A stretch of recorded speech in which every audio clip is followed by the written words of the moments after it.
Hey world builders, welcome back to Build Together. This is day 93. Today's prompt is, are there any ancient rulers in your setting that are still remembered to this day? Are they remembered fondly or more with hatred? I finally got around to a very important document about a character called Uhrata Kaikki. Uhrata was the very first head priest of the Church of Hormus. Now if you don't know this, the head priests are literally heads, just the head. They have sacrificed every other part of their body. So typically in the Church of Hormus you have sundered priests who sacrifice a part of their body to gain an aspect of Hormus and his power in return. A head priest is taking this to the extreme where only one person can take this ritual at a time, and they have everything ripped from their body except the head.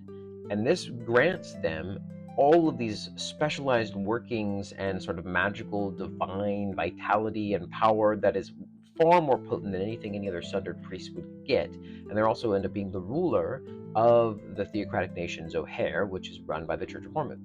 Now, the ritual has a fatality rate. You might not have the right mind to participate in it. You might not have the right life lived of sacrifice that Hormus will deem, adequate, and you may not live. And Uhrata Kaikki was the very first person to ever conduct the ritual and was the very first head priest.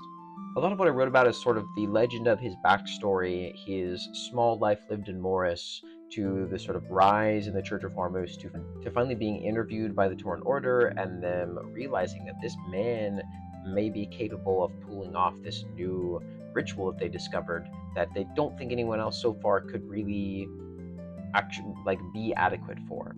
I also wrote a lot about the different things that Uhrata was a part of in the early history, the early age of nations for Atovia. He was a part of the demolitions ban. That was actually written on day 48 of Built Together. He also ordered the Zohar incursion, which was day 29. So he has several different things that he is really lauded for, and obviously the Church of Hormus lifts him up as this very great saint-like figure, the very first head priest. But a lot of bereaved actually have a bit of doubt about his character, especially since in his later years he became sort of violently driven to take over other nations and expand territory out to sort of holy sites like the Eye of Hormus and the Head Library. And this, of course, resulted in the Zohar incursion, which was sort of a horrific, bloody massacre, and this was something that a lot of people were sort of concerned about. If you want to read the whole thing, come check out the Discord. It was a bit of a longer one this time. Are there any ancient rulers in your setting that are still remembered to this day? Were they remembered fondly or were they hated? Thanks for building together.